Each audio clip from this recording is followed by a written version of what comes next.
सभी चिकित्सकों को नमस्कार। मैं अखिलेश नारायण सिंह नारायण हर्बल स्पेजरिक का डायरेक्टर हूं और आज मैं आप सभी को 43 पेटेंट बेस में जो हमारा NH आर्थो 9 नंबर का प्रोडक्ट है और NH बोन टोन 27 नंबर का प्रोडक्ट है, इसके द्वारा आज हम विभिन्न बोन डिजीज से रिलेटेड पे बात करेंगे।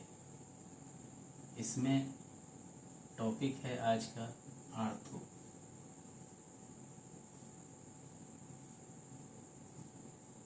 आर्थो डिजीज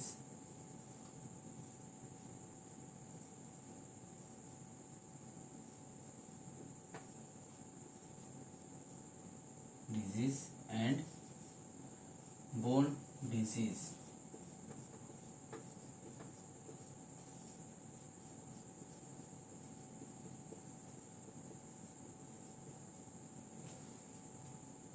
ऑर्थो डिजीज और बोन डिजीज मैंने क्यों लिखा, इसके पीछे का कारण है कि हमारे पास C4 और C3 दो टाइप की मेडिसिन होती है। इसमें हम आज बात करेंगे RA factor positive arthritis,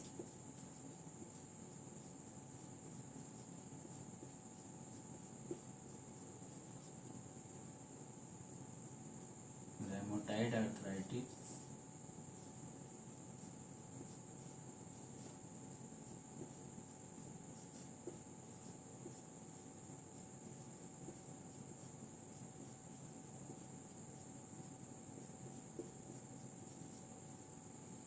ऑस्टियोमोलासिस,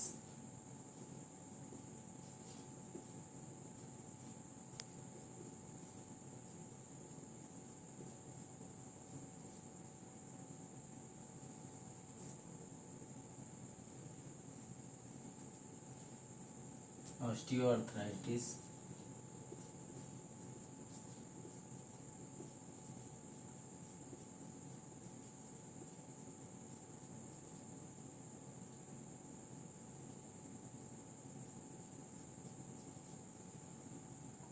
gout इसमें नहीं आता है। ऑस्टियोआर्थराइटिस,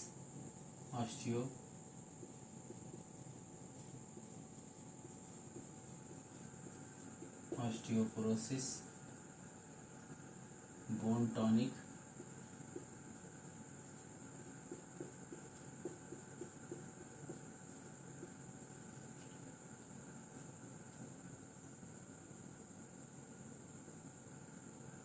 टेंडरनाइटिस,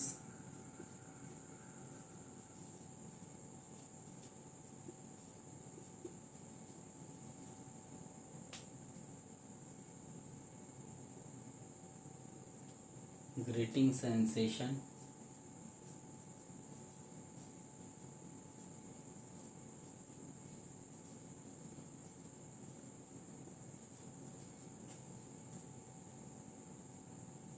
बोन स्पर,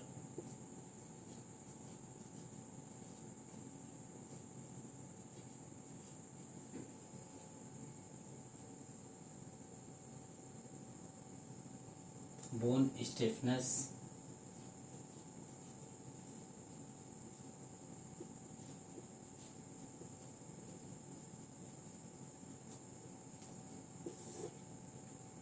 साइटिका,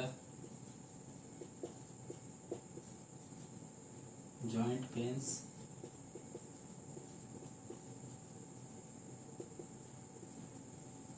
और कुछ होता है, बताइए आप लोग।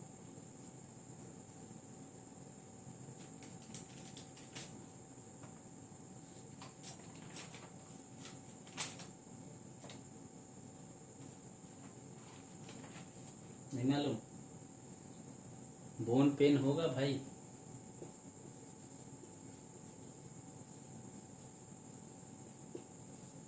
बोन पेन,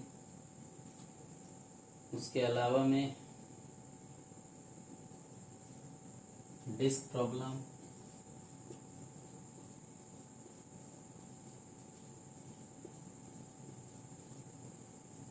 ऑस्टियो ऑस्टियो नहीं, क्या बोलेंगे, स्पॉन्डोलाइटिस, सॉरी,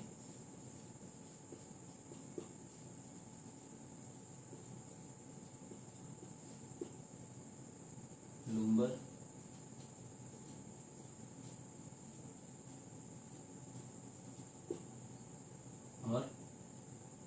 और कुछ होता है, और कुछ होता है क्या, बताइए।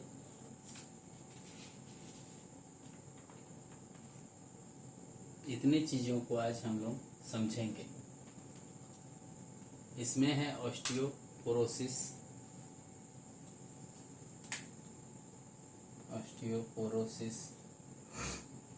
RA factor positive, bone tonic, arthritis, rheumatoid arthritis, osteomalacia, osteoarthritis, tendinitis, grating sensation, bone spur, bone stiffness, sciatica, joint pains, bone pains, disc problem, cervical spondylitis, lumbar spondylitis, स्पॉन्डिलोलिथोसिस,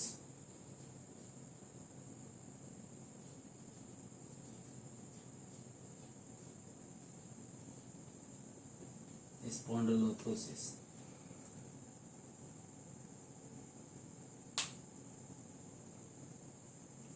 इतनी डिजीज के बारे में आज मैं आप सभी को समझाऊंगा और इसको हम ठीक करेंगे। ये मेडिसिन है अपनी, ये मोनो है हमारा, NH आर्थो का नाम, NH आर्थो, और ये D3 बेस है, ये हमारा D3 बेस यहाँ लिखा होता है।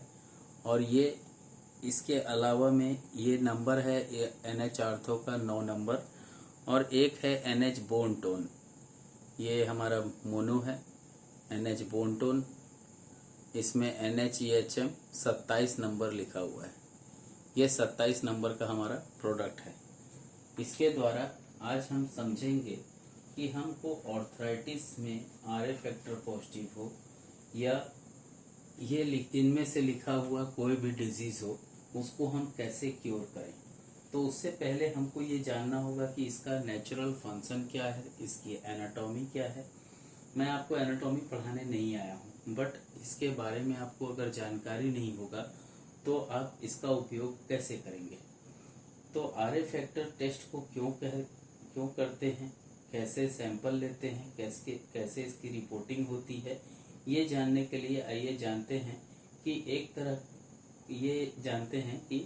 ये है क्या आरए फैक्टर। आरए फैक्टर जो है वो एक तरह का प्रोटीन है जो हमारे बॉडी में बनता है, और जब रोगी को गठिया की बीमारी होती है और ये आप सब जानते हैं कि जरूरी होता है कि आरए फैक्टर पॉजिटिव केवल गठिया के रोग में ही नहीं, बल्कि इसका कनेक्शन जो है वो वायरल इन्फेक्शन में, बैक्टीरियल इन्फेक्शन में, आपका ई कोलिक जो बैक्टीरिया होता है उसके इन्फेक्शन में इसका अहम रोल प्ले होता है। तो इस कंडीशन में यहाँ पे हम लोग सीरेंस नामक जो सिंड्रोम होता है उस रोग में, जिसमें हमारे जो माउथ होते हैं वो हमारे आईज के जो सेल्स होते हैं, जो उसका लिक्विड सूख जाता है, उसमें भी आरए फैक्टर पॉजिटिव होता है। मोटा मोटा हम कह सकते हैं कि आरए फैक्टर जो टेस्ट होता है वो इसलिए करते हैं कि इससे हमको एक डायग्नोस करने में सरलता मिलती है। आरए फैक्टर अगर किसी का पॉजिटिव आता है तो वो हम उसको ठीक कर सकते हैं। और आरए फैक्टर जो है वो एक प्रकार का प्रोटीन है जो हमारे शरीर का एंटीबॉडी जो होता है, वो एंटीबॉडी तो आप लोग सबको मालूम होगा कि गाय का दूध पिए 3 गिलास तो दूध से एंटीबॉडी बनता है, ये तो कॉमन चीज है। तो इसमें होता क्या है कि जैसे ही हम बॉडी में बैक्टीरिया या वायरस आता है उसको मारने लगता है कौन, आरए फैक्टर। पर इसमें क्या होता है कि जॉइंट्स के आसपास के जो टिश्यू होते हैं वो हमारी बॉडी के कभी कभी ऐसा होता है कि हमारी बॉडी के खिलाफ हो जाते हैं वो, और वो एंटी प्रोड्यूस करने लगते हैं, और उसको लगता है कि जो आरए फैक्टर है वो उसका दुश्मन है। और उस कंडीशन में वो जो सेल्स होते हैं वो जॉइंट के आसपास में ही उसके कुछ खराबी करने लगते हैं। और फिर धीरे धीरे हमारी बॉडी जो होती है वो उसके खिलाफ कार्य करने लगती है। इसमें क्या होता है, जो हमारा घुटना होता है और हमारे शरीर का जो दुश्मन समझ करके जो हमला करता है उसके खिलाफ एंटीबॉडीज प्रोड्यूस करने लगता है, जिससे हमको जो होता है वो OTO एंटीबॉडीज जिसको कहते हैं, जो हमारे अगेंस्ट आवर बॉडी जो टिश्यू होते हैं उस पर ये काम करने लगती है। तो आर फैक्टर जो टेस्ट होता है वो अनस्पेसिफाई क्यों है, क्योंकि इसको सेंचरोजेंस सिंड्रोम होने के कारण इसका जो टेस्ट होता है वो वेन के जो ब्लड होते हैं उससे भी कभी कभी लिया जा सकता है। इसमें कोई जरूरी नहीं है कि रोगी खाली पेट हो या भरा पेट हो। लैक्टेक्स एवलिटिन टेस्ट एक होता है जिसको हम लैक्टेस, मैं इसका फुल फॉर्म लिख देता हूँ आप लोगों को कंफ्यूजन ना हो उसके लिए।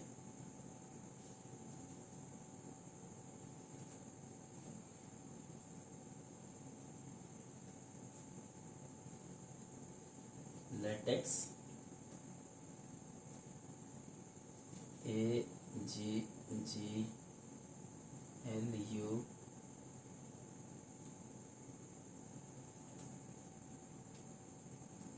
टिनेशन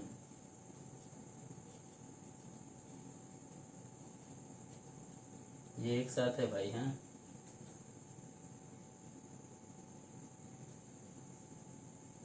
टेस्ट इसको RA फैक्टर टेस्ट कहा जाता है।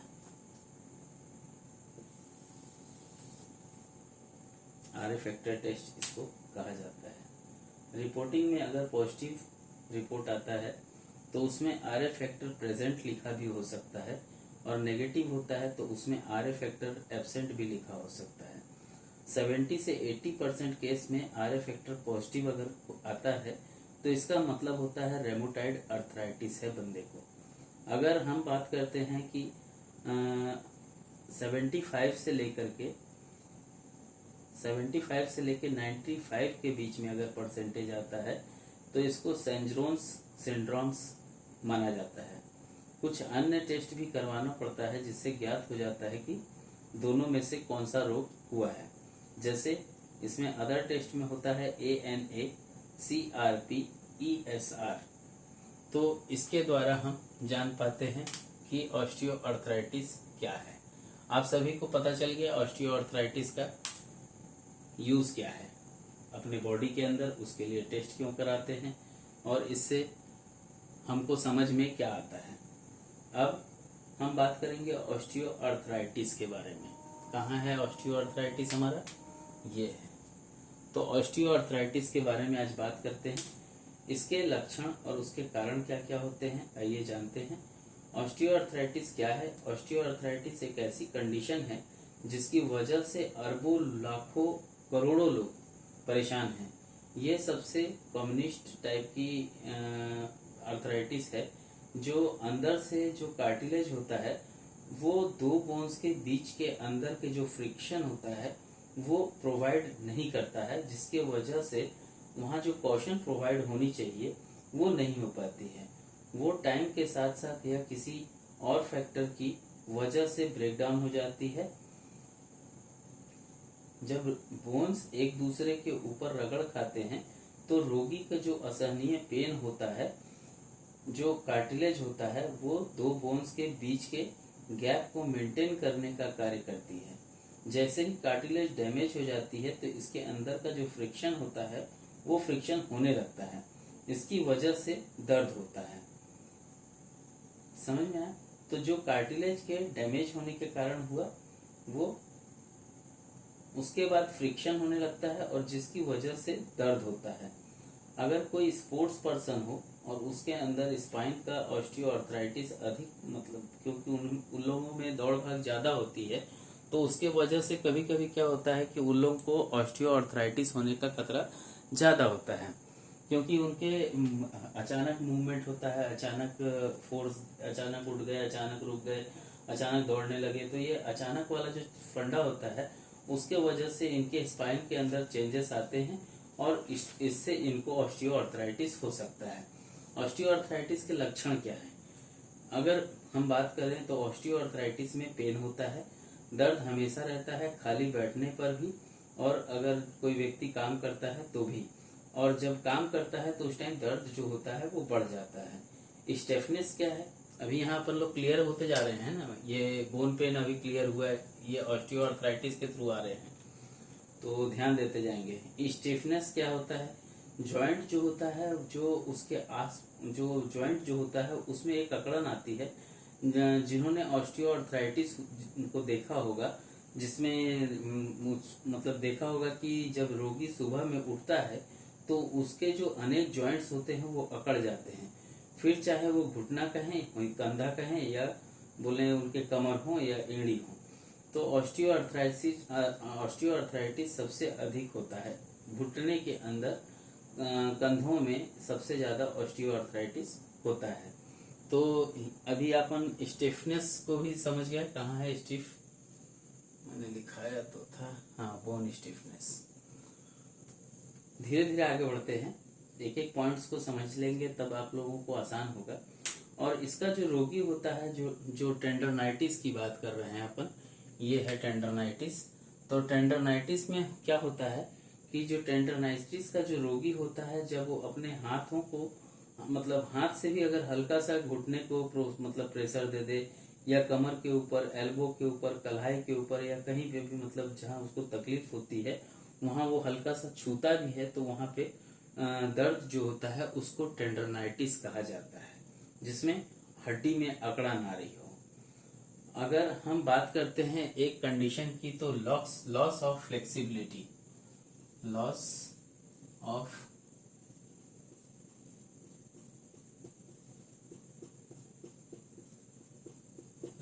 फ्लेक्सिबिलिटी।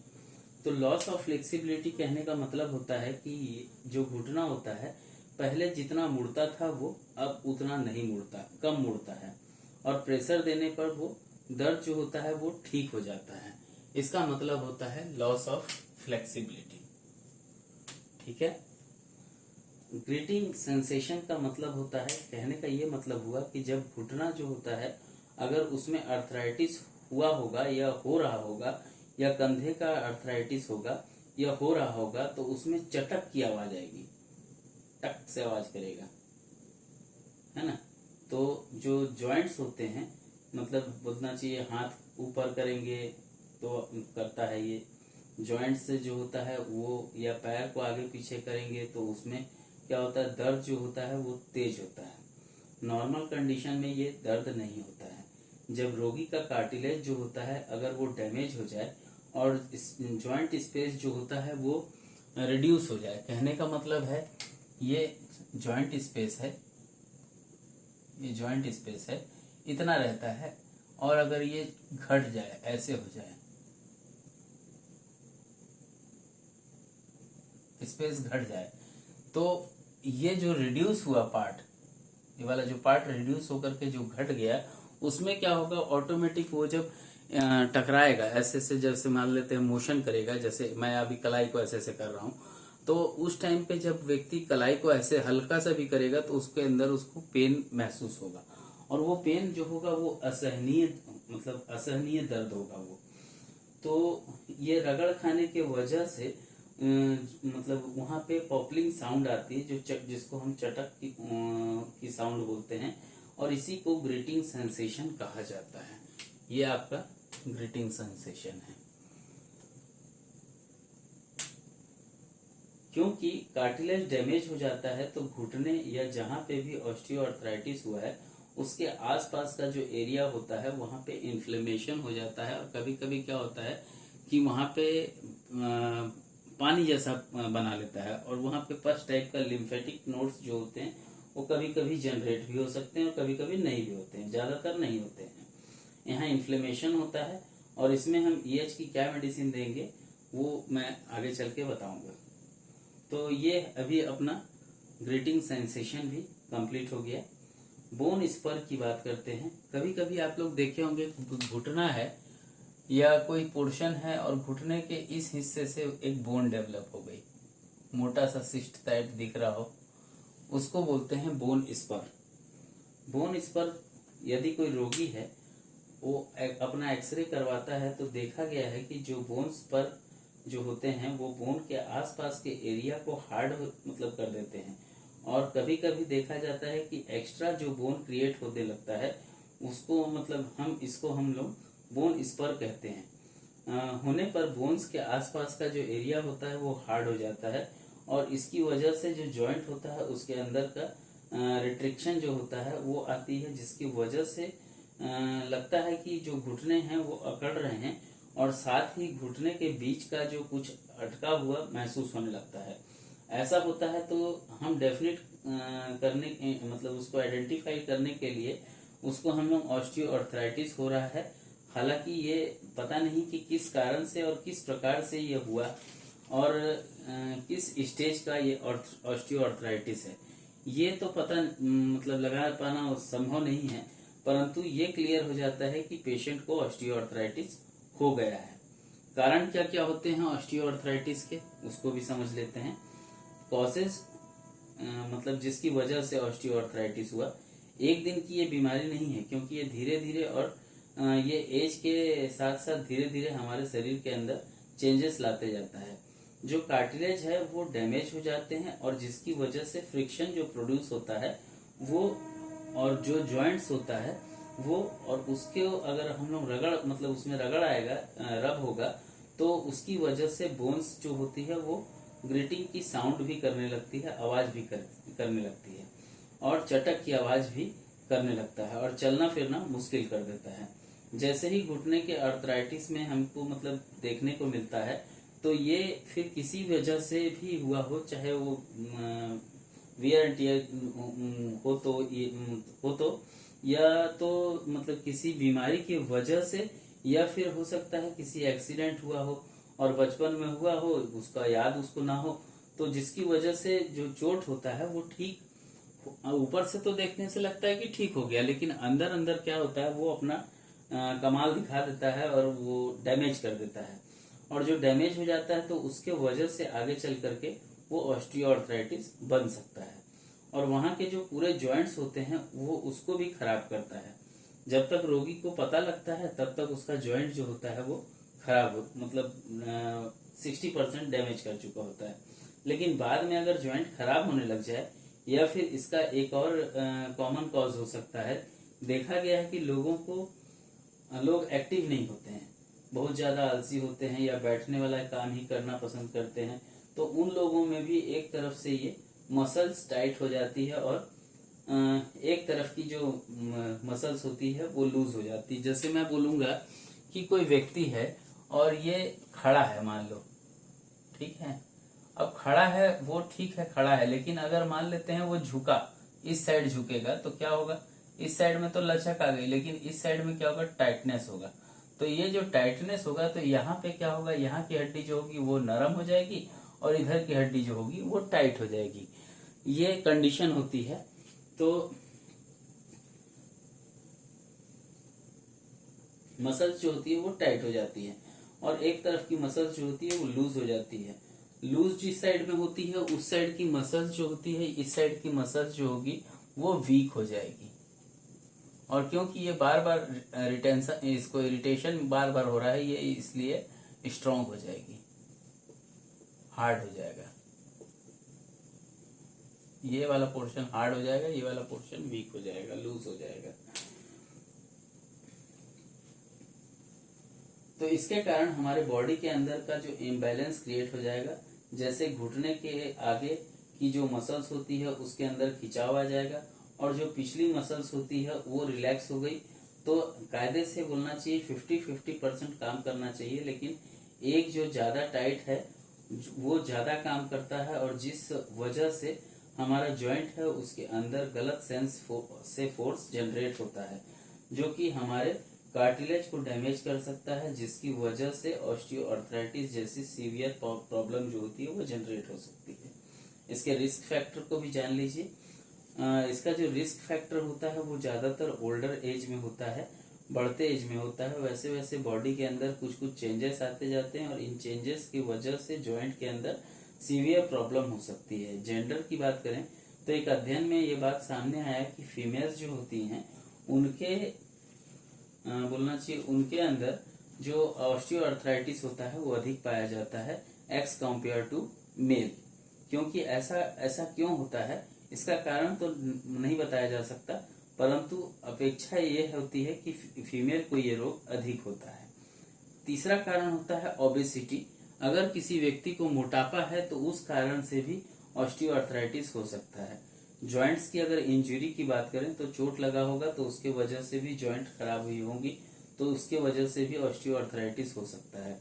अगर हम बात करें रिपीट स्ट्रेस की, तो repeat stress on a joint होता है तो उस कंडीशन में भी ऑस्टियोआर्थराइटिस हो सकता है। जेनेटिक भी हो सकता है, अगर किसी को बाप दादाओं को होते रहा हो तो उसको भी हो सकता है।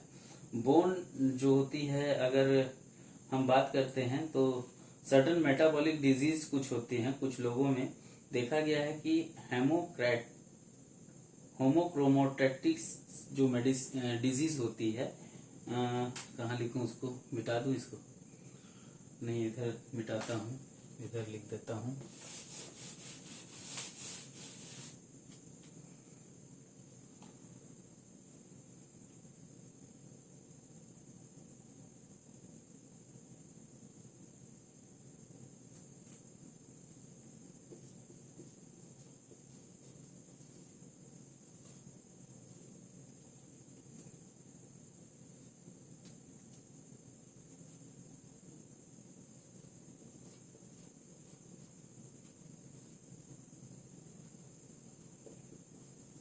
होमोक्रोमोटाटोसिस,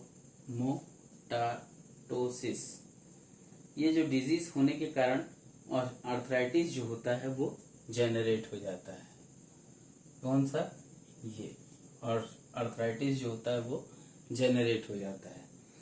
कॉम्प्लिकेशन क्या होती है ऑस्टियोआर्थराइटिस, क्योंकि ये एक डीजेनरेटिव डिजीज है तो आपको ये समझ में आ जाना चाहिए कि डीजेनरेटिव लिखा गया है मतलब यहाँ डायल्यूशन कौन सा जाएगा वो उसका आप चयन कर सकते हैं।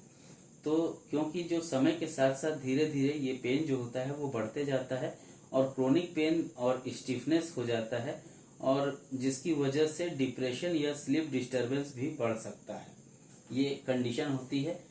इसमें डायग्नोसिस करने के लिए फिजिकल एग्जामिनेशन चेक करते हैं, जैसे जॉइंट में कोई टेंडरनाइटिस, स्वेलिंग या रेडनेस तो नहीं है, अगर फ्लेक्सिबिलिटी में कोई कमी तो नहीं है, एक्सरे देखते हैं, एमआरआई देखते हैं, लेबोरेटरी में आरए टेस्ट देखते हैं, सीबीसी देखते हैं, यूरिन आरएम देखते हैं इसमें, और ब्लड एग्जामिनेशन में जॉइंट्स का फ्लूइड एनालिसिस कर सकते हैं। इससे ऑस्टियोआर्थराइटिस हुआ है या आर्थराइटिस हुआ है ये पता लगाया जा सकता है इसको। तो अब बात करते हैं ऑस्टियोपोरोसिस की। ये है ऑस्टियोपोरोसिस। ऑस्टियोपोरोसिस की जब हम बात करते हैं तो ऑस्टियोपोरोसिस के बारे में हमको थोड़ा सा जानकारी होना चाहिए। जब हमारे हड्डियों के जो बोन्स के पोर होते हैं उसमें जब फॉर्मेशन होने लगता है तो जो हमारे बोन्स के जो बेस होते हैं उसमें मास जो होता है वो और मिनरल्स जो होता है वो उसको बहुत ज्यादा नुकसान होने लगता है, और जिसकी वजह से कई बार हाइट रुक जाती है। हमें यदि फ्रैक्चर होता है तो इजिली कवर नहीं हो पाता जब ऑस्टियोपोरोसिस होता है तो, और जब ये बैक में गर्दन में हो तो उस कंडीशन में ये ज्यादा दर्द होता है और ये सर्वाइकल स्पॉन्डिलाइटिस जैसा बिहेवियर देता है। और हम कई बार देखते हैं कि जब हम काम करने में असमर्थ हो जाते हैं तो हमको ऑस्टियोपोरोसिस जो डिजीज होता है वो हो जाता है। ज्यादातर जो ये इफेक्ट करता है वो हमारे स्पाइन में करता है, जैसे हिप और लुम्बर।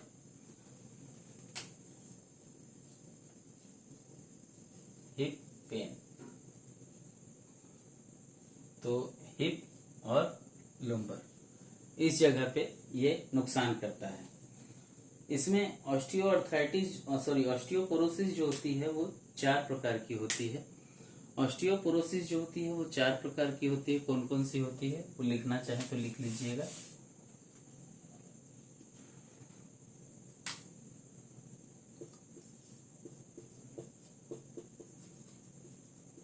प्राइमरी,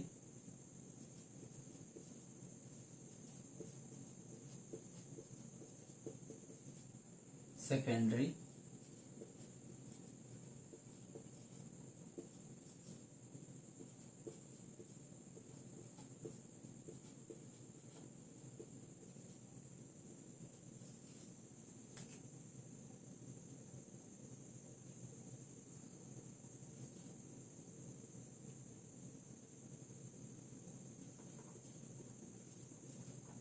ऑस्टियोजेनेसिस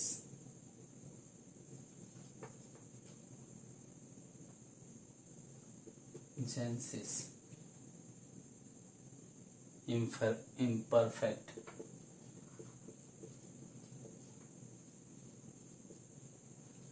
और लास्ट होती है आइडियोपैथिक।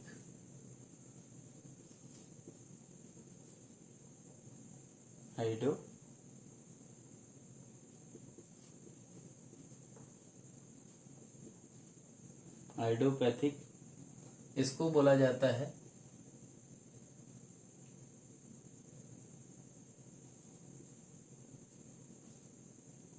जुवेनिल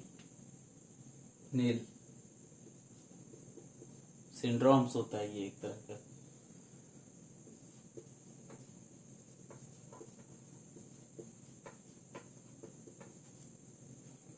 ये 4 प्रकार के ऑस्टियोपोरोसिस होते हैं। प्राइमरी ऑस्टियोपोरोसिस जो होता है ये कॉमनली डेवलप होता है 50 साल से 70 साल की उम्र वालों को।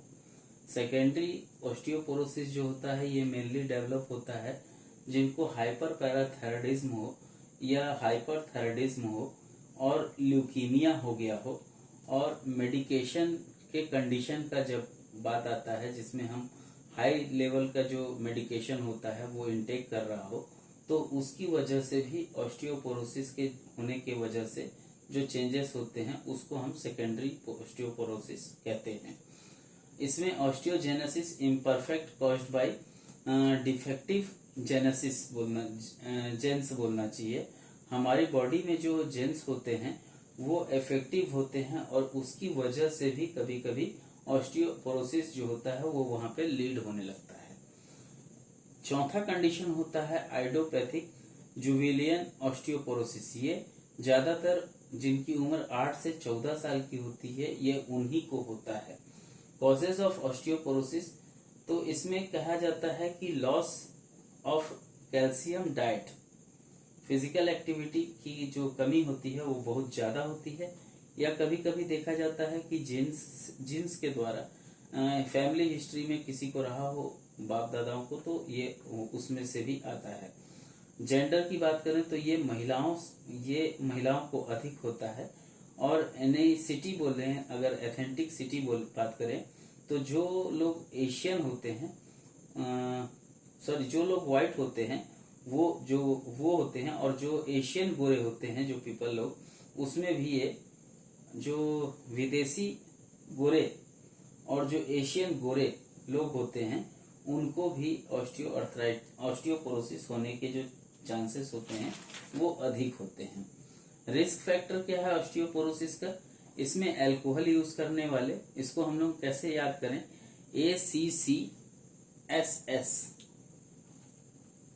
इसको मैं मिटा रहा हूं।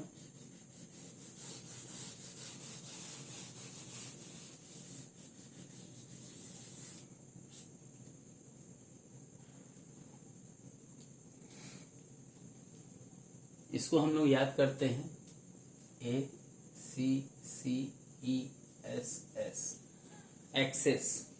एक्सेस मतलब यहां हो सकता है अल्कोहल यूज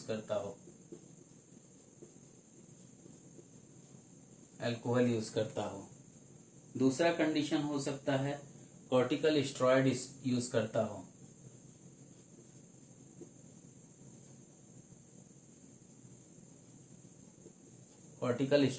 करता हो, क्योंकि एलोपैथी वाले यही देते हैं। तीसरा कंडीशन हो सकता है कैल्शियम लो हुआ हो। चौथा कंडीशन हो सकता है जो एस्ट्रोजन हार्मोन्स होता है वो प्रोड्यूस होने लगा हो।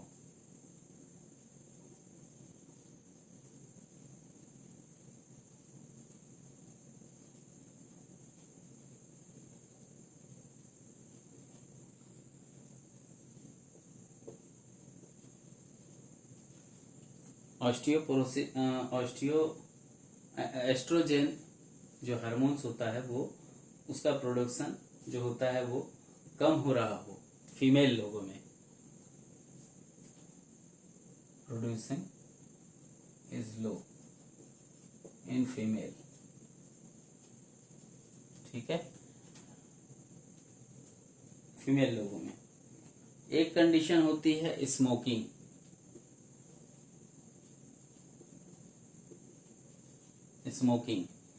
और एक लास्ट कंडीशन होती है सेडेंटरी लाइफ स्टाइल।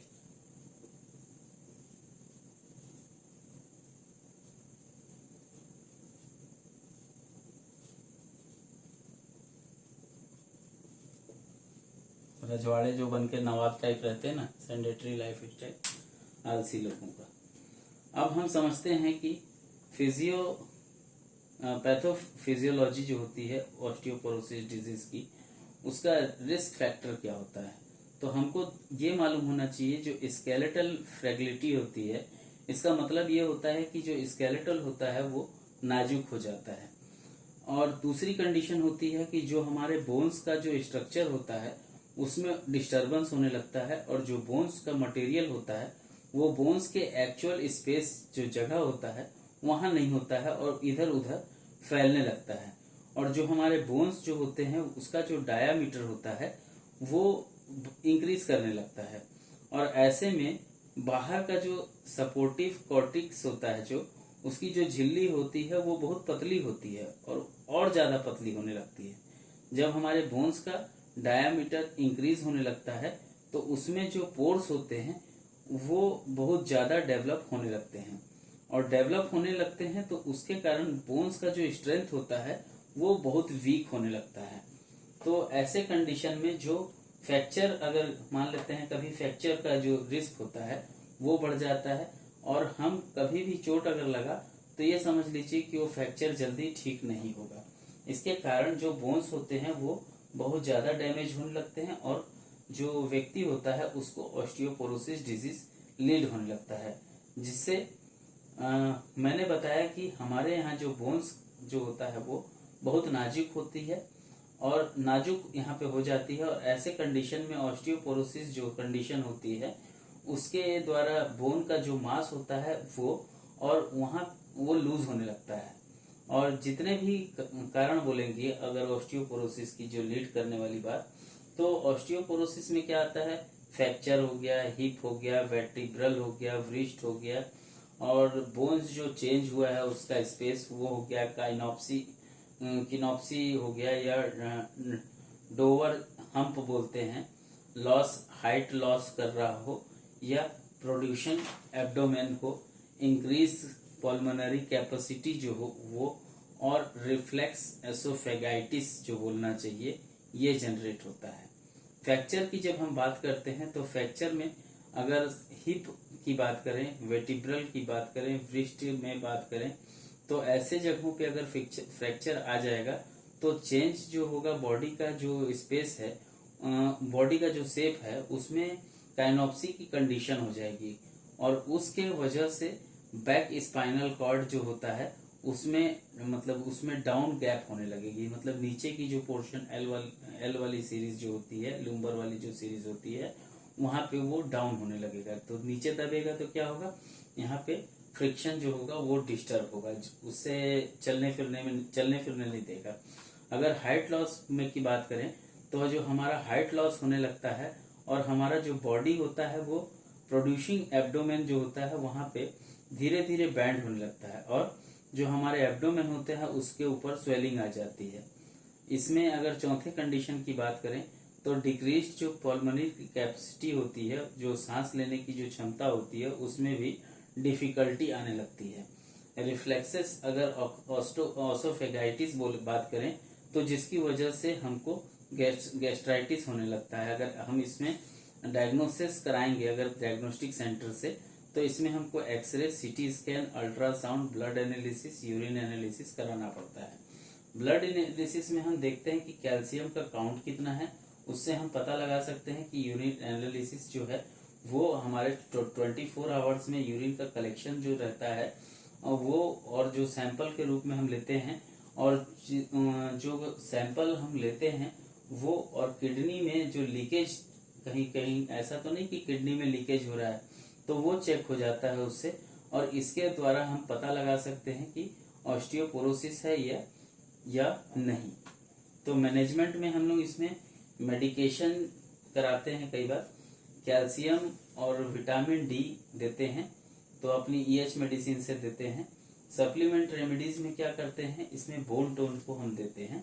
डाइट में vitamin calcium diet, 3 glasses of milk, चीज, लीफी वेजिटेबल, एक्सरसाइज, हल्का एक्सरसाइज, वेट बियरिंग एक्सरसाइज और वॉकिंग स्टिमुलेट बॉडी, जो बोन्स बिल्डिंग होती है उसको हम करवाते हैं। ये एक कंडीशन मैंने अभी इसमें नहीं शामिल की थी, उसको भी मैं इसमें शामिल करता हूँ। वीडियो तो बहुत लंबा हो गया होगा भाई, बाकी सुन लेना एक बार अच्छे से, बहुत सारी डाउट क्लियर हो जाएंगे।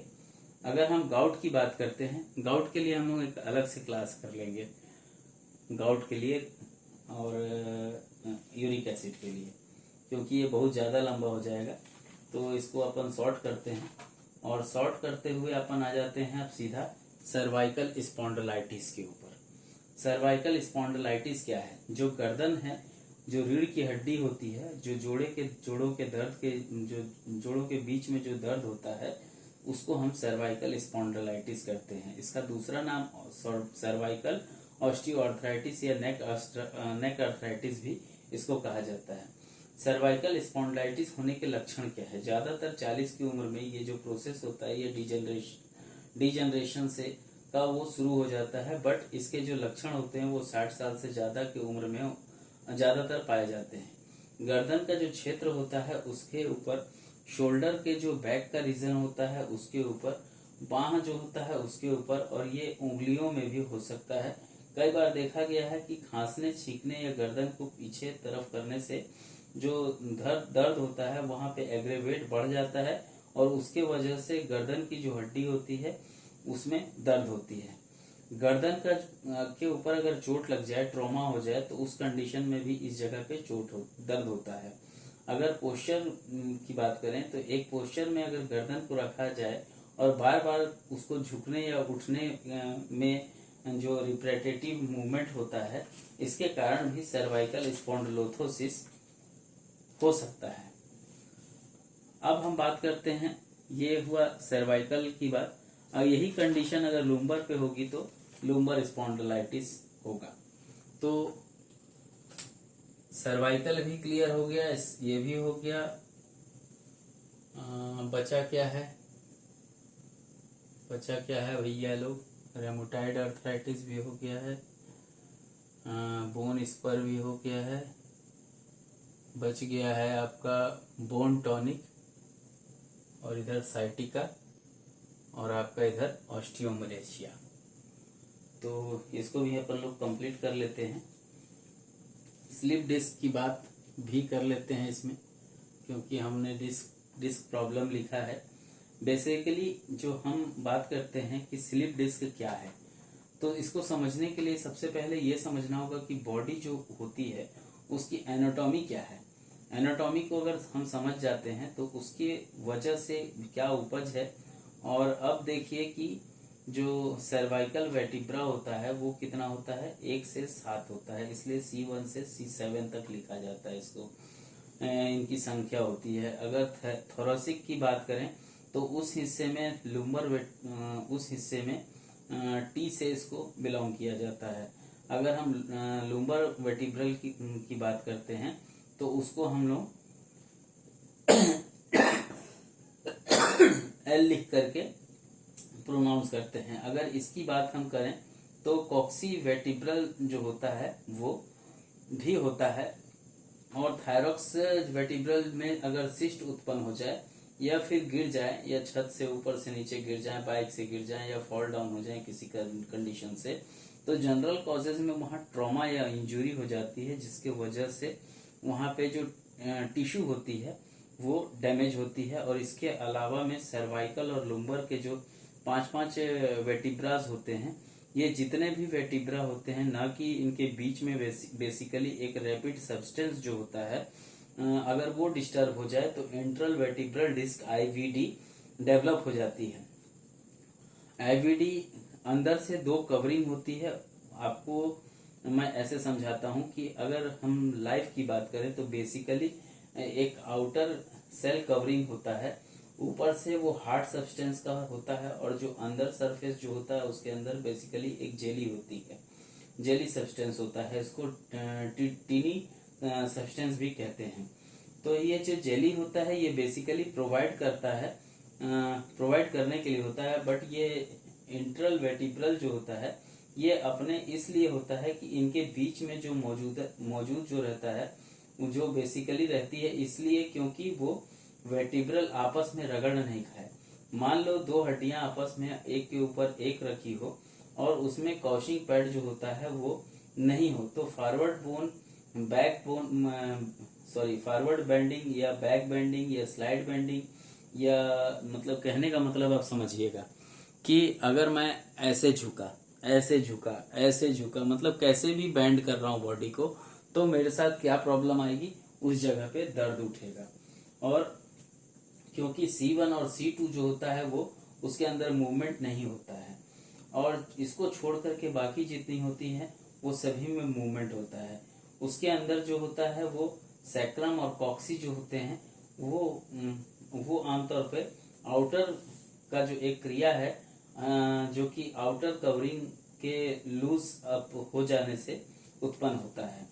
और किसी भी कारण से अगर भारी सामान उठाते हैं या झटके से या रखते हैं, या ओवरवेट सामान उठाया तो झटके से छोड़ा तो, या फिर गिर गया तो ऐसी कंडीशन में, या स्लिप खसक गया हो, तो वहाँ का जो इनर सेल कवर होता है वो फट जाता है, और इसके अंदर की जो टीडीएस सब्सटेंस जो होती है, जिसको टीनी सब्सटेंस कहा जाता है, वो निकल करके कार्निकल नर्व जो होती है उसके ऊपर जाके जम जाती है। बेसिकली ये जो जब जम जाती है तो उस जगह पे जो नस होती है, नर्व होती है, वो दब जाती है। इसी को कहा जाता है स्लिप डिस्क।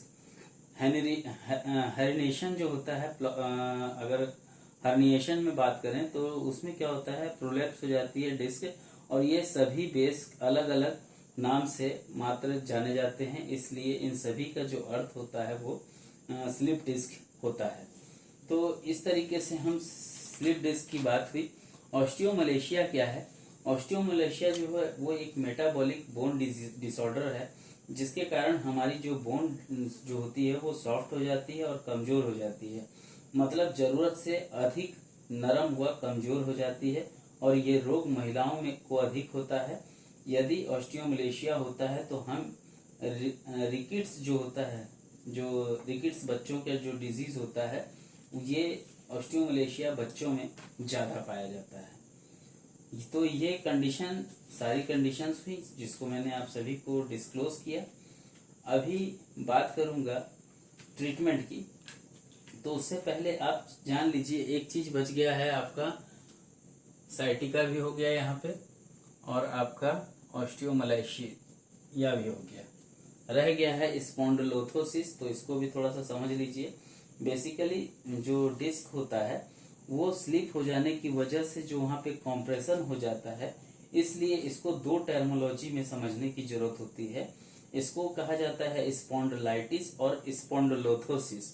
इसके अलावा में थोरेसिक वर्टिब्रल जो होता है वहाँ पे भी प्रॉब्लम होता है, तो वहाँ पे बॉयल और जो ब्लैडर होता है वो स्टूल और यूरिन जो होता है उसको बिल्कुल शून्य कर देता है। तो जाना जा सकता है कि इसमें अंतर क्या है, तो जिसमें आपको पता भी नहीं चलेगा कि स्टूल कब आ गई और यूरिन कब निकल गई। इसके अलावा आपको मतलब दोनों पैरों पर भी इसका असर जो होता है वो समाप्त होने लगता है, और मसल्स जो होती है वो भी समाप्त हो जाती है, और नर्व के ऊपर जो पहले से ही असर समाप्त हो चुका रहता है। तो जो लंबर के जो सिम्टम होते हैं वो लोअर बैक के कंडीशन में क्या क्या होता है, तो आपके दोनों पैर के जो बीच का जो पैर होता, पैर के मतलब दोनों पैरों को बोलना चाहिए, या एक पैर में दर्द रहना या लोअर बैक में दर्द रहना, ये सिम्टम्स आते हैं। इसमें पैरापेल्जिक की जो केसेस जो होते हैं उसमें क्लॉटीपेल्जिया के केसेस आमतौर पर सर्वाइकल के टिश्यूज से रिलेटेड सर्वाइकल इश्यूज हो सकता है, तो उसमें आपको ये कंडीशन दिखती है। इसमें इसको हम लोग एक सिंड्रोम्स नाम दिया गया है। अभी हाल ही के ऑक्सफोर्ड यूनिवर्सिटी ने इसके ऊपर अध्ययन किया था, तो इसका नाम दिया है इसने, वो मैं आप लोगों को बताना चाहूँगा। वहाँ तक दिखता भी है कि नहीं, पहले तो मैं वो देखूं। ये आप लोग थोड़ा सा देख लीजिएगा, ये RA फैक्टर टेस्ट का नाम लिखा हुआ है। फिर उसको मैं धीरे से आपको वापस अपनी जगह पे कर देता हूँ इसको, ताकि मेरे को पढ़ाने में दिक्कत ना हो। तो वहाँ पे दिखेगा, मैं बिल्कुल उस चीज़ को करता हूँ। यहाँ पे होता है QUANA, क्वाना, एक्वा, AQUA, एक्वा सिंड्रोम।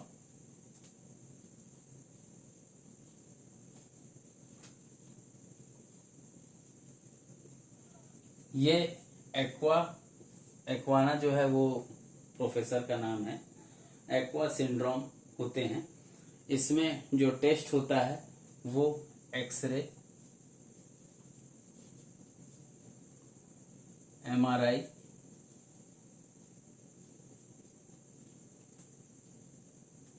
जिसमें होल स्पाइन होना चाहिए,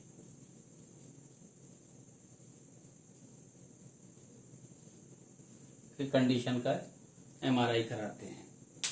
तो ये कंडीशंस की बात हुई, हमने कंडीशंस की भी बात सभी शेयर कर ली। अब जिसका आप लोगों को बेसब्री से इंतजार होगा उसके बारे में भी जान लेते हैं। बट स्पॉन्डिलोलिथोसिस जो है इसके बारे में थोड़ा सा विस्तार से बताना चाहूँगा, क्योंकि अगर इस चीज़ को थोड़ा सा के लिए रह गए तो हमेशा के लिए रह जाएंगे। इसमें हम बात करेंगे आज, इसमें हम बात करेंगे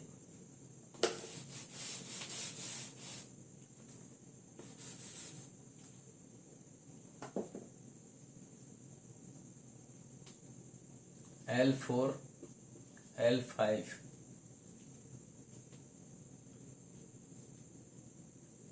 L5S1 और लो बैक पेन।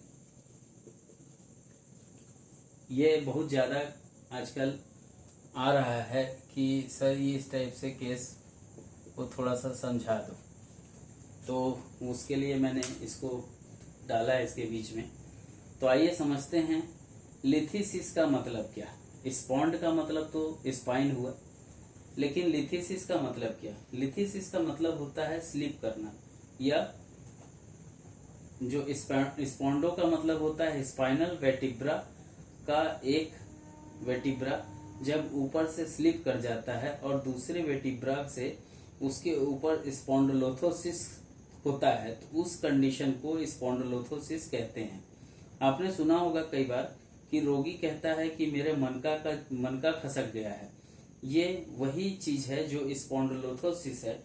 अब ये भी बहुत बड़ा कारण होता है कि हमारा जो लो बैक पेन होता है, जो हमारा L4, L5 और L5S1 जो रीजन होता है, जो हमारे L4 वेटिब्रा से L5 के ऊपर से स्लिप कर जाता है और L5 वेटिब्रा हमारे S1 के ऊपर से स्लिप कर जाता है, जिसकी वजह से फॉर्मल डिस्प्लेसमेंट हो जाती है, उसको हम कहते हैं स्पॉन्डिलोलिथोसिस।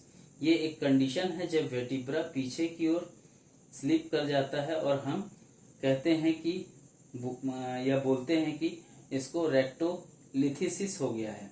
बहुत अनकॉमन कंडीशन होता है ये, जब बोलना चाहिए बहुत रेयर होता है ये, जब हमारा वेटिब्रा होता है जो वो पीछे की ओर स्लिप करे। ज्यादातर ये जो होता है ये सामने की ओर स्लिप होता है, इसलिए इसको स्पॉन्डिलोलिथोसिस कॉमन भाषा में कहते हैं। वेटिब्रा आगे की ओर अगर स्लिप करता है तो और लो बैक पेन का कारण बनता है। और हम मतलब क्या बोलना चाहिए, अब होता क्या है कि जो हमारे फिशर्स एंड होते हैं जो हमारे वो चेक करते हैं कि वेटिब्रा जो है वो उसका मूवमेंट और उसका लिगामेंट को वो चेक करते हैं, और हमारे जो कुछ वेटिब्रा के जो पोर्शन होते हैं उसको भी चेक करते हैं, हमारे फीचर्स जो होते हैं वो, और जो एक पिलर की तरह एक के ऊपर एक जमे हुए होते हैं। जब यहाँ पर कोई डिफेक्ट हो जाता है, उस डिफेक्ट की वजह से इसको हम कहते हैं कि पार्नी पार्स इंटर कोलराइज हो गया। तो जो जगह जो होता है वो हमारे इस वेटिब्रा जो होते हैं वो सुपीरियर जो फेस होता है वो, और वो जो इंफीरियर फेस होता है उसके जो बीच का जो स्पेस होता है उसको हम सुपीरियर फेस, जो हमारे आगे का स्पेस होता है, और जो नीचे का फेस जो होता है उसको इंफीरियर फेस, और जो बीच में स्पेस होता है उसको पार्ट्स इंटरकोलरिस कहते हैं। ये पार्ट्स इंटरकोलरिस जो डिफेक्ट होता है तो हम उसमें एनालोंगेट होता है, और ये किसी कारण से भी हो सकता है। ये आगे होता है तो ये टूट जाता है और आगे निकल जाता है। किसी भी वीकनेस की वजह से हमारे जो वेटिब्रा होते हैं, जो L5 वाला या S1 वाला ऊपर से स्लिप कर जाता है, तो इस डिफेक्ट की वजह से स्पॉन्डिलोलिथोसिस जो होती है वो शुरू होती है। और इस कंडीशन में यंगर हो या ओल्ड एज के लोग हों, ये लोगों में क्या होता है कि सीवियर पेन होता है, और ये प्रॉब्लम जो होती है ये वॉकिंग करने नहीं देती है, जंपिंग करने नहीं देती है, रनिंग नहीं करने देती है, तो एक्सटेंशन जो होता है वो हो जाता है। और जो ओल्डर एज जो होते हैं उनके पेशेंट में क्या होता है, ये डिजेनरेटिव होती है। इसके कारण से इसके अंदर जो होता है वो फ्लूइड जो होना चाहिए वो नहीं होता है, उसके वजह से मतलब सूखने लगता है। तो जिसकी वजह से जो दोनों वेटिब्रा होते हैं उसके अंदर का इस जॉइंट स्पेस जो होता है वो कम होने लगता है। तो फिशर जॉइंट जो होता है उसके ऊपर प्रेशर होता है, और जो फिशर जॉइंट होता है वो बार बार वियर एंड टियर करता है, तो उसकी वजह से फिशर एंड ऑर्थोपेडिक की वजह से भी हमारे उस पैरा इंटरकोलरिस डिफेक्ट पर जो इफेक्ट करता है उसकी वजह से भी स्पॉन्डिलोलिथोसिस ओल्डर पेशेंट में देखने को मिलता है। तो हमको पता चल गया कि अब कैसे इसको हम बोले कि ये क्या है। तो इसको स्पॉन्डिलोलिथोसिस कहते हैं। कैसे चेक करना होता है, जब हम स्पाइन को पल्पेट करेंगे तो लुम्बर स्पाइन के तरफ जब लेकर जाते हैं तो हमारे हाथ लगाते ही वो वेटिब्रा स्पिना जो प्रोसेस होता है जिसको हम मनका कहते हैं, जब हाथ लगाते हैं तो हमको महसूस होता है कि जो होल वहाँ पे स्पेस हो रहा है। तो पहला महसूस करने का तरीका ये है। दूसरा तरीका है कि वहाँ पे हमको फील होता है कि डोंगा जो होता है ना उसके जैसा स्टेप महसूस होता है, स्टेप फील होगा, और तब हमको लगता है कि यहाँ का जो वेटिब्रा है वो आगे की ओर स्लिप हुआ है, जो हमारे L4 और L5 के ऊपर स्लिप किया हो, और या फिर हो सकता है वो L5 या S1 के ऊपर से स्लिप हो गया हो। तो हमारा डायग्नोस पता चल जाता है। दूसरा तरीका होता है एक्सरे करवाते हैं, जिससे हमको पता चल जाता है कि कौन सा वेटिब्रा खसका है। तो अब हम लोग बात करेंगे डिजीज के अकॉर्डिंग मेडिसिन का। NH ऑर्थो डिजीज पे NH ऑर्थो। अब यहाँ मैं डिजीज का नाम हटाते जा रहा हूँ और नाम बढ़ाते जा रहा हूँ पेटेंट बेस का। कैसे उपयोग करना है,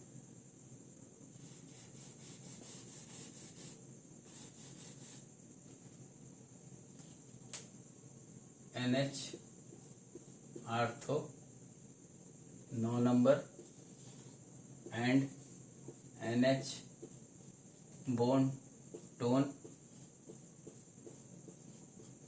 27 नंबर का।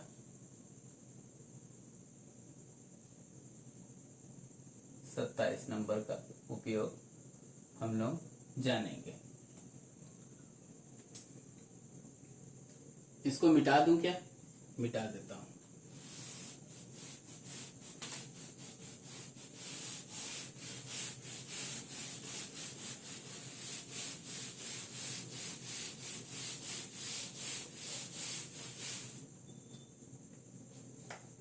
यहाँ पे ऑर्थो है और बोन टोन है। यहाँ पे हमको आज बात करनी है कि हम कैसे उपयोग करें ऑर्थो का। अगर हम बात करते हैं साइटिका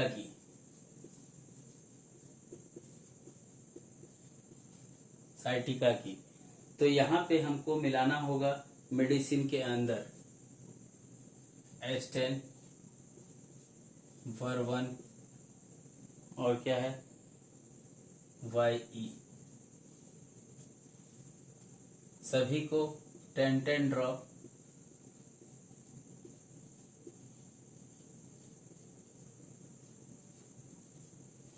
मिलाएंगे। पहले D6 बना लेंगे NH ऑर्थो का,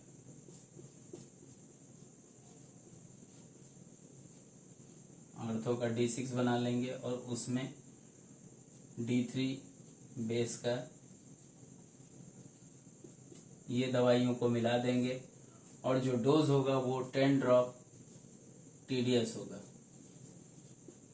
किस में बनाएंगे इसको? D6 में बनाएंगे। ठीक है। अब हम बात करते हैं ऑर्थो का जो मेडिसिन है वो और कहाँ कहाँ उपयोग होगा। तो हम बात करते हैं, इसको मैं मिटा दे रहा हूं।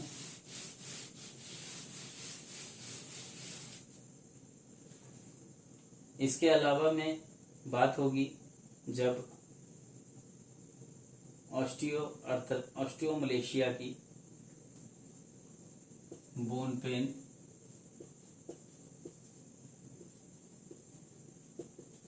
बैक पेन,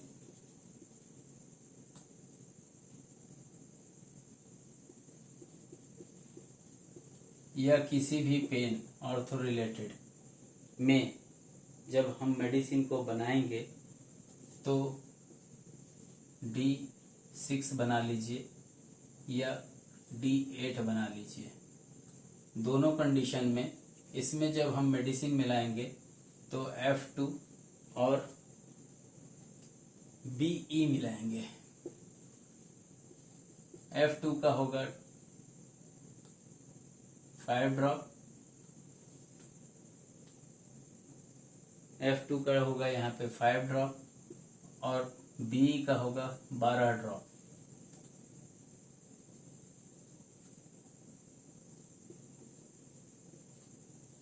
ये कंडीशन होगी और यहाँ जो डोज पिलाया जाएगा वो होगा 5 ड्रॉप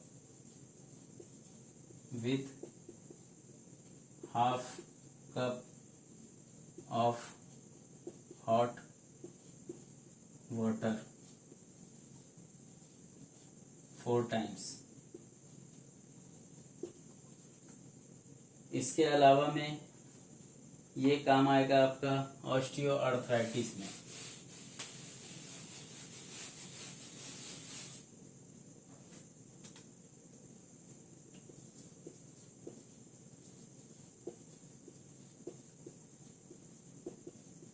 ऑस्टियोआर्थराइटिस में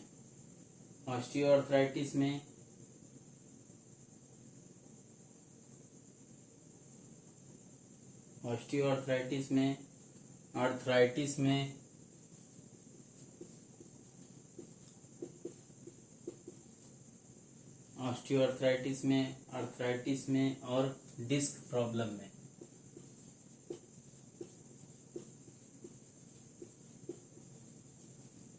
इसमें D8 जाएगी मेडिसिन। ऑस्टियोआर्थराइटिस में मेडिसिन इसके अंदर मिलाएंगे L1 का 5 ड्रॉप, डोज होगा 4 drop 4 times with half cup of hot water. Arthritis में भी L1 मिलाएंगे बट इसका होगा D5 और डोज होगा 4 drop TDS 4 times 4 drops TDS arthritis में। और डिस्क प्रॉब्लम में भी ये मेडिसिन, अगर ये डीजनरेटिव होगा तो यहाँ D8 कर लीजिएगा, डोज सेम रहेगा। डिस्क प्रॉब्लम अगर हो रहा होगा तो वहाँ पे L1 मिलाइएगा और दीजिएगा D8 और ड्रॉप दीजिएगा 4 drop with half cup of hot water QID। ये कंडीशन हुई अगर किसी व्यक्ति को लगता है कि ऑस्टियोमलेशिया हुआ है, अगर किसी को लगता है कि ऑस्टियोमलेशिया हुआ है तो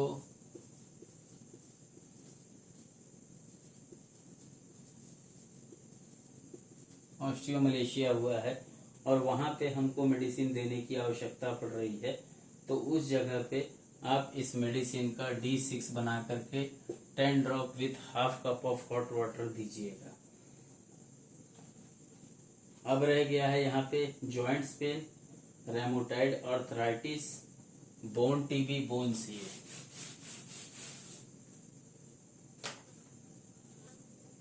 यह आर्थराइटिस हो गया फिनिश। रह गया है अभी आपका जॉइंट्स पेन। जॉइंट्स पेन, ठीक है।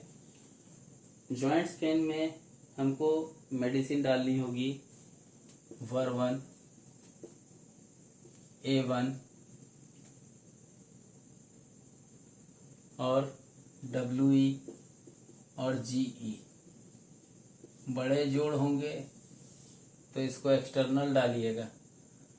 NH बोन टोन,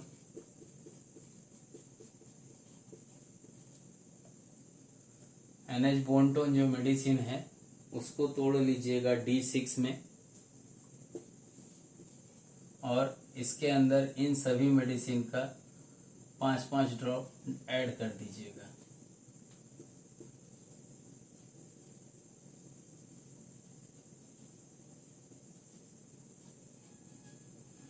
हर 15 दिन पे एक डाइल्यूशन नीचे उतरना होता है मेरी मेडिसिन में, ये दिमाग में रखिएगा। अब ये हुई जॉइंट्स पेन की। अब हम बात कर लेते हैं रेमोटाइड आर्थराइटिस की। रेमोटाइड आर्थराइटिस जिसको गाउट से बराबर नापा जाता है।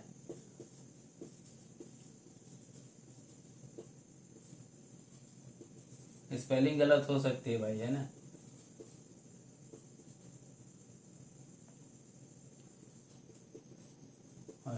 रेमोटाइड आर्थराइटिस।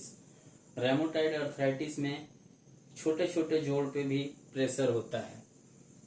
यहाँ पे A2, VEN1 और आप लोग अगर S1 डालना चाहें तो भी डाल सकते हैं। मैं S1 नहीं डालता हूँ, आप लोग डालना चाहें तो डाल सकते हैं।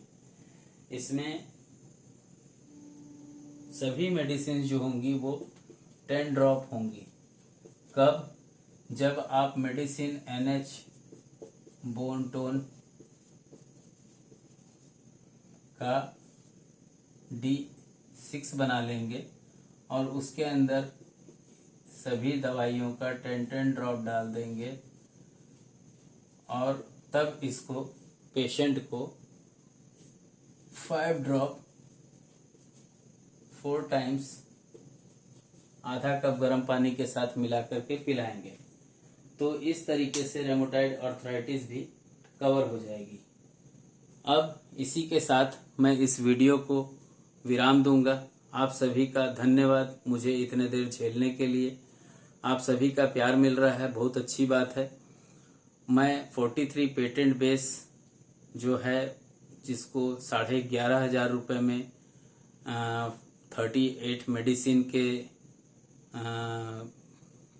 मेडिसिन के साथ अगर कोई व्यक्ति 43 पेटेंट बेस लेना चाहता है तो वो 13,500 रुपये में खरीद सकता है। और अगर कोई 43 patent base manual user book के साथ ही खाली खरीदना चाहता है तो 11,500 रुपये में खरीद सकता है। 24 तारीख के बाद इसके रेट में परिवर्तन होगा। हो सकता है कि इसके जो मूल्य हैं वो और अधिक हो जाएं। इसलिए मौके का लाभ उठाएं और अधिक से अधिक नारायण हर्बल स्पैजरिक नामक जो हमारी कंपनी है उससे जुड़ें। 43 पेटेंट बेस 30 ml में द मैनुअल यूजर बुक एक पुस्तक जिसके द्वारा आप इसको बना सकते हैं और साथ में 38 D3 स्पैजरिक बेस D3 स्पेजरिक बेस जिसको आप D1 से D10 तक तोड़ते हैं, 38 मेडिसिन उसके भी इसमें इंक्लूड हैं। 13,500 रुपये में आप लोग खरीद सकते हैं, क्योंकि इसके मूल्य फिर बढ़ेंगे। धन्यवाद, नमस्कार। जय मेटी, जय इलेक्ट्रो होम्योपैथी, जय मेटी जी, जय इलेक्ट्रो होम्योपैथी, जय काउंट सीजर मेटी जी, जय इलेक्ट्रो होम्योपैथी।